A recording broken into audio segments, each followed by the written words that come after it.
guys know that if you get your car towed and you just never do anything about it, that you get charged like $65 a day for every day that it's there? I didn't know that, and I found out today that I owe $21,000 to CTS Towing. Love it. And before you say anything, no, not $2,100, $21,000. My car got towed in September 22nd of last year. And I was so stupid drunk all the time that I just never dealt with it. Just never thought to deal with that problem until today. I'm driving down the road and I'm like, holy shit, I own 2 cars. Like, where's my car? And so I find my car and they say, $21,000, please. And I say, oh, please, no. They said, if you get paid, we'll just send it to collections. I was like, please don't do that. Please don't do that. And, yeah, they gave me a number that I have to call on Monday. So hopefully that'll fix that problem. But I can't pay them any of that. I cannot pay that. It's like a community college education right there. Like, Jesus fucking Christ, $21,000. Hi, welcome back to This African Perspective. Thank you for stopping by. We're going to be taking out a few rants about car notes and how we know cars have really become more expensive than usual. And then some people are just talking about need to be normalized for you to have, like, just normal, cheaper car notes, because some people actually think it's a thing of pride for them to have like so much, or some actually get cheated when trying to like purchase cars and they end up having to like pay so much, like they're making a lot of monthly payments. They end up paying way too much than the car is actually worth, and cars depreciate in values, so you will end up you see people finding themselves in situations where they have to keep doing that for years. It's just way too much. But before we get right into this video and check it out, make sure you click the like button. It helps with the algorithm and I appreciate that. And subscribe to the channel if you're new here and you're watching me for the very first time. Let's get right into it. Caleb, please come check my math right quick, because this cannot be right, nor can it be legal. Can't be. Yes, sir. Miss Tendra came out here and got this 2021 Nissan Rogue. Miss Tendra, how much did you put down? All right. How much was your monthly payment? $490. All right. How long are you financing for? All right. Only 324. Congratulations. Yeah. 324 months. There are 12 months in a year. Do you know how long that is? That's 27 years. $490 a month for 324 months is $158,000. Do you want to know how much the car is actually worth? $23,000. The average SUV only lasts up to 200,000 miles. The average American drives about 15,000 miles a year. That means a car lasts about 13 years if you do everything right by it. Keep in mind, she already got it when it was 3 years old. So that's 10 years left on the car. That means she still has 17 years left on the car to pay after the car has gone kaput. That's not even including any interest or any other miscellaneous fees. Do you know what you could get for this amount?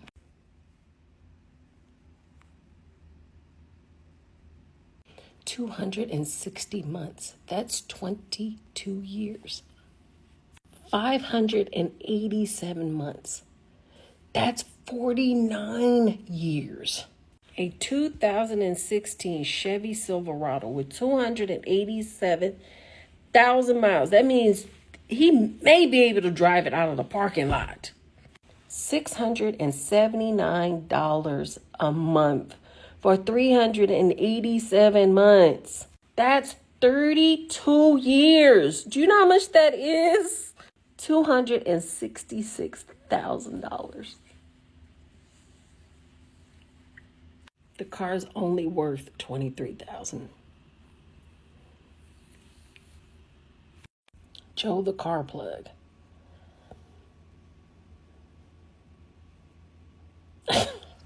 I can't even find the words. That's just wrong. You got $80,000 in the bank, but you're driving a $10,000 paid off junk car. people assume you're broke. Let's reverse that scenario. Say you got $1,000 in the bank, but you're driving around an $80,000 finance car. People think that you're doing real good. Stop letting material things fool you. Keep seeing videos on people talking about car notes and should you get them, should you not get them. In my personal opinion, and don't come to me like no financial guru, if you're lazy, do not get a car note. Go ahead and get you a car that you can pay off. Now, if you're one of those people that don't like to deal with car problems, you just might have to eat it and get you a car payment that's not that much. Go get you a little Toyota, get you a little Nissan, 1 or 2 years old, and call it a day. At the same time, I'm a firm believer in people should live their life to the fullest. If you know you're one of those people, you can get 2 or 3 extra days a month at work as an overtime, and you're not scared to work a little bit harder to get the things that you want in life, that dream car, that new pair of shoes that you really shouldn't be buying because you understand it's financially irresponsible to have $1,000 car payment, to spend $1,000 on shoes. But you're willing to work to maintain that lifestyle? Go ahead and have fun. But if you know you're the type of person to call off work and you still not gonna get paid, as in you don't get PTO like that, and or you don't like reoccurring bills that are really expensive and you go from job to job, I don't think you should go get that brand new car. I think it's finally time to address the fact that cars are so expensive nowadays, and here's why. Look, I don't think it's any secret that cars are very expensive nowadays. Hell, everything is expensive nowadays. You used to be able to get a car about, 10 years ago and spend about $20,000 and be perfectly fine. It would be a nice car. Now, you look at a $20,000 car and you're looking at something that's 8 years old, almost 100,000 miles on it, bad Carfax. It's just not a good situation. And a lot of people think it's the car manufacturer's fault and that car manufacturers and car dealerships are being greedy. And to a certain extent, that's true. To a certain extent. But it's also not. And I'll tell you, I'm going to use something in Toyota's lineup as an example. This is a Tundra. This was 2021 before they redesigned the Tundra into the current body style. You used to be able to get a Tundra starting out at $33,675 before destination charges.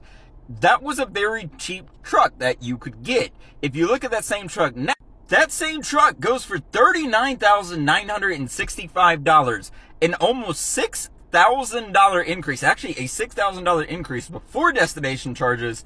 After destination, you're looking at a $41,000 truck. Starting out, that's before anything else. That's just your base model, which no one even buys. And here's why those numbers matter. If you look at this right here, in 2021, they sold 81,000 of them. 2022, whenever they redesigned them, added all the technology, which is what everyone was asking for, they sold 104,000. 2023, they sold 125,000. They have consistently sold more Tundras year over year, even though they're more expensive. Here's the fact of the matter. Consumers drive the market. Consumers dictate what the manufacturers do and don't do based on what they buy. People don't buy vehicles now that don't have technology on them. And that's how you get cheap vehicles. People want the technology. People want the touchscreen, the safety features, the blind spot monitoring, 360 camera, heated seats, sunroof. Everyone wants that stuff. And once you start adding that into vehicles, the price just goes up. And that's the unfortunate truth. I am going to acknowledge the dealership markups during COVID because that was crazy. That shouldn't have happened. The fact that dealerships were marking up $10,000, $15,000 over MSRP shouldn't have been a thing.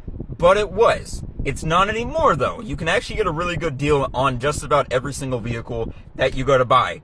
But they're all expensive, and that's the situation. Let me know what you guys think about what I said down in the comments below. Am I crazy? Am I spitting the truth? You decide. Let me know. And remember, sure pack shot your back.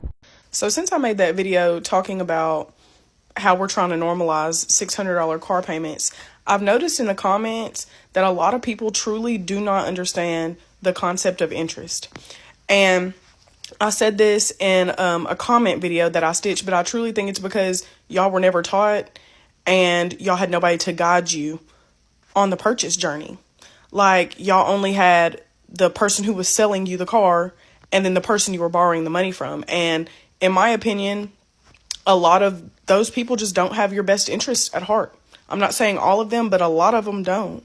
So when you go to purchase a car, unless you are paying for the car in full, you will have to finance your car. Okay. We're going to leave out the down payments right now. We're just going to talk about strictly interest. Okay. You get the car. You have to finance X amount. We'll say X amount is $30,000. You have to finance that. They run your credit. Your credit directly relates to the interest rate that you're going to get from whoever is lending you the money. Okay. So the average interest rates right now are from anywhere from like 6 to 12%. 6% if you have good credit, 12% if you have bad credit, and then whatever in between. Okay. This interest is applied to the lump sum of the loan. I said $30,000. So we'll say you got 8% interest. You will be paying back 8% interest on this $30,000 loan. Okay? Stay with me. So when they determine your monthly payments, it's not 30,000 divided by whatever the hell you decide to finance for. It's 30,000 plus that 8% interest that the bank gave you divided by whatever you financed. That's what your monthly payment is. And I done pulled out real numbers for y'all because I really, really, really want y'all to get what I'm saying. Like, I truly want y'all to get it. So, real numbers. $30,000, that's what you're financing. You have 8% interest. We're going to say you finance for 72 months. That's 6 years, but 72 months.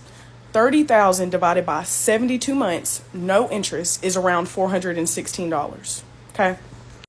$30,000 divided by 72 months plus your interest that the bank is charging you is $526 per month. Okay? So $526 minus 416, that's 110. So you are paying $110 to nothing. You're paying that towards interest a month. That's what the bank is charging you for lending you the money to buy the car. So all in all, when you pay that car off at the end of your 6-year loan term, when you pay it off, you will be paying back $37,000, even though you purchased the car for $30,000. Let me say it again. You will be paying back $37,000 and you bought the car for $30,000. That is what I'm talking about. Now let's go back to the down payments. So boom, you want this $30,000 car. Cool. You got $10,000 to get it. So we're going to do the math on that. Okay, boom. So you put the $10,000 down and now you're left with $20,000 to finance. We're going to keep the same interest rate of 8%. And we're going to keep the same loan financing term of 72 months. Your car payment would be $341.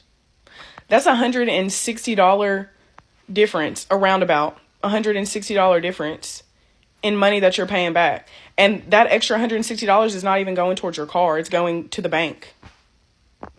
It's going to the bank. And that's what y'all aren't getting. Like when you lock in with an interest rate and whatever financing amount that you did, like you're going to pay back way more than that. Like at the end of your loan term, you're going to see all the extra money that you just paid just interest. And there are ways to cut your interest. You can bi-weekly pay your car payment. That's number one. Like there are so many ways to beat the interest that people just don't know about because they're not told. But trying to get on here and tell me that zero down on a $20,000 or $30,000, $40,000 car is a good idea will never fit because you're going to pay way more than what the car is worth. And the moment you drive it off the lot, it dropped $5,000 anyway. So, yeah, I hope this truly helps y'all understand the concept of interest. Like, truly. And interest, this is in any loan situation. We're talking about cars, but same with houses. Anything else you can get a loan on, and there's interest, this relates. So, please, watch twice if you have to. And make better car decisions.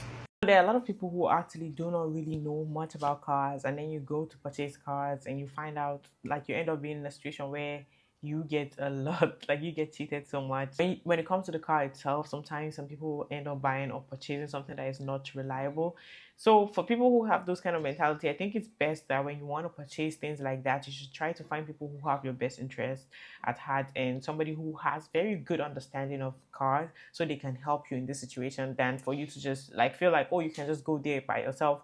Because even I have the mentality of just looking at things rather than making some research on them and knowing so much about it. I rather just go and be like, oh, like this looks very attractive and looks so good. Like it just looks very nice, like the outside of it, and not caring so much about what's going on the inside, like how long it's gonna last me, how reliable it is. So it has to be something you train yourself to, and also like try to get people to help you You need to ask for help in these situations, or else you could just end up in a bad situation. I am 43 and I have only owned 2 cars in my entire life. I feel like that is very few compared to most people. My first car was a car my parents bought me when I was in high school and I was 16 years old. And the second car I bought myself and with their help at 23. And that was a 2000 Volvo, which I then kept until this year. So it was 24 years old. It finally died its last death in April of this year. And my husband and I, since we live in a urban downtown environment, decided that we would try to go fully carless. We knew this was going to be a struggle, but we're pretty used to like walking everywhere and using public transit. So we thought, let's just give it a try till the end of the year. So the end of this year. And we made it until now. We still live in a city that is just not fully served by public transit. But here's my point. Okay, we're car shopping right now, and I cannot believe the price of cars. Cars that used to be cheap and like, frankly, not very good quality, like I'll leave the brands and the makes and models out of it, are now minimum $30,000, but more like 40. Cars that used to be like mid-tier are now basically like luxury cars, and luxury cars are ridiculously priced. I know a lot has changed, and I've only had 2 cars in my life, and I haven't car shopped in an age. But for real, like I'm just expected in order to get, you know, like a decent car that also like is maybe possibly better for the environment and my pocketbook, so I'm not spending a bunch of money on gas at the same time. I'm supposed to go out there and spend like $40,000-$50,000 on a car? How is everybody doing it? What is the number one wealth killer? Yeah, new cars, car payments in general. So I made this video last year about the number one wealth killer that nobody talks about. In my opinion, I don't think anybody should ever buy a new car. If you're trying to be financially savvy, never buy new, because buying a new car is basically just throwing your money away to depreciation most of the time. And how much are you losing once you drive the car off the lot? Yeah, off the lot, depending on the model, 15%, 20% right off the top there. And then in the first 3 years, you typically lose 40% of the car's value. That's typical depreciation curves. Obviously, for some sports model cars, it could be a lot higher. For some cars that hold their value well, like I think a RAV4 holds their value really well, it might be lower, but on average about 40%. So I'm assuming that you should buy used. You should also never lease a car, I'm assuming. Leasing a car could be good depending on who you are, but you should almost try to always buy a car that's 3 years used. I found that that's the sweet spot, because if it's 3 years used, it still feels new. It probably has less than 30,000 miles on it, hopefully. And honestly, the models don't change that often, so people will just look at you and they're like, oh, he's driving a new car. And it'll save you so much money. So if you are going to buy a new car, make sure it's 3 years used, 4 years used, maybe certified pre-owned, and you'll save a bunch of money that way. A lot of people don't know this about me, but I work at an insurance company. I'm literally working right now, and I was just thinking about how a lot of people have so many misconceptions about insurance. I just got off the phone with this lady, and she, elaborated and explained to me how she felt like insurance was pointless. And I don't feel like insurance is pointless, but I feel like a lot of people just don't understand it. And I'm about to break down what you should have on your policy so you get the most bang for your buck. Now, if it's me, it's 3 things I'm going to make sure I got on my policy. I'm going to make sure I have collision. I'm going to make sure I have comprehensive. And I'm going to make sure I have liability. And a lot of people going to kind of miss with this one, but I'm going to also make sure I have rental car coverage. You should have collision coverage so you cover yourself at all times. It should literally be no reason in hell why you ride around with your bumper toe off. It should be no reason why you ride around with a cracked windshield. Get collision, because no matter if a person got liability on theirs or not, you can cover yourself. You can't depend on people nowadays. Most people ride around without insurance. You should have comprehensive coverage, because you literally don't know what's going to happen. A lot of people don't expect to run into a deer or a big ass rabbit, but they do. You also don't be expecting to be driving down Highway 85 and you in front of a truck and something fly out of their truck and hit your windshield and hit your car. You do be expecting for them young niggas to take all your tires if you in downtown Atlanta, though. And that's the stuff that comprehensive coverage is going to cover. So many people do not have comprehensive coverage. And I really feel like y'all should. Because that's the stuff that happen more than actual collisions. And you should have liability because I just feel like it's responsible of you to have it. Why would you want to hit somebody else's motherfucking car and not be able to cover their damages? Do you want somebody to hit your car and they can't cover your damages? And now, see, this is a hit and miss with this rental car shit. Because a lot of people do have more than one car. But for the people who don't, please get rental car coverage. How do you expect to get to and from work while you ain't got no car? And make sure that you at least got $30 a day. And it's covering up to like $1,500. That's going to cover you for a whole month for your car being in the shop. That's going to cover you for if your car is not drivable right then and there and you need something to be in so you can get to and from. Ain't nothing worse than not being able to get from point A to point B. I done been without a car plenty of motherfucking times and I was tired of taking lifts. You do not want to spend $20, $40 a day trying to get to and from work or spending some money on somebody else to get you to and from work. Cover yourself. Okay, class, so what did you learn today? You learned A, you need to make sure you have collision, comprehensive, and liability coverage. You learned that if you do not have a motherfucking second car, that you need rental car coverage, at least $30 a day, up to $1,500. And yeah, I know what a lot of y'all gonna say. I can't afford insurance, or I can't afford to be paying a deductible. You get to choose with reasonability what your deductible is. I see people have $0 deductibles. You want to know why? Because they pay more money monthly. If you don't want to pay more money monthly, then make your deductible $1,000 and make sure you always got a fucking $1,000 in your bank account so you can cover yourself. I work a fucking 9 to 5. I understand. There is nobody who's going to understand more than me how expensive shit is. But you can make it work. I don't have no fucking kids. For you motherfuckers who got kids, you should be going extra motherfucking hard to make sure you can get them to and from school and get yourself to and from work. Like and comment with any questions that y'all have that y'all feel like y'all need help on, though. Lease German, finance Japanese, and stay away from domestic. Everything the queen said is factual. This should be every car buyer's rule of thumb. Well, let me elaborate. So I'm an automotive engineer and I've been working with cars for over 17 years. So I know what I'm talking about. So let's get into her points. Point number 1, lease German. I 100% agree with that. Because German vehicles tend to be luxury vehicles like BMW, Mercedes-Benz, Audi. They are tied with expensive repairs. And with a lease, you can avoid those expensive repairs and update your car after 2 to 3 years. Her second point, own Japanese. I 1,000% agree with that. Japanese cars are Honda, Toyota, Nissan, and those cars are built to last. That's why they're top selling brands right now. And her last point, stay away from domestic. And I agree.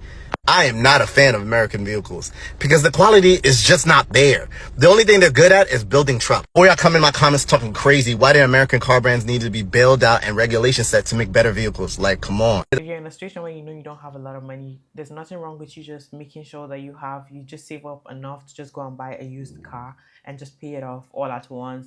Now for you to sit down and continuously have car payments every month, and then there's like a lot of interest rates. I know it's not like possible for some people, but like if it's a situation where you can, then for you to feel like, oh, I just have to be driving something that is expensive and it's like you can't even afford it, you're struggling to afford it, and let's say you can't even afford to lose your job or get fired unknowingly, like it can just happen at any time. So that type of situation should be a scary situation. But you find people who are going to be buying and purchasing something that is way over their league, and they are just trying to look way too flashy, try to make sure that I can afford an expensive thing, and it's like, you know, you're broke, but you're just trying to just look rich when you're not. Like, just use the normal basic things, because honestly, nobody cares. You've made it to the end of this video. Thank you so much for watching this video to the very end. I really appreciate you. Please don't forget to click the like button and subscribe to the channel if you're new here and you're watching me for the very first time. Hit the notification bell to get notified every time I post a new video, and leave your thoughts on the comment section down below. I will see you on the next one. Bye.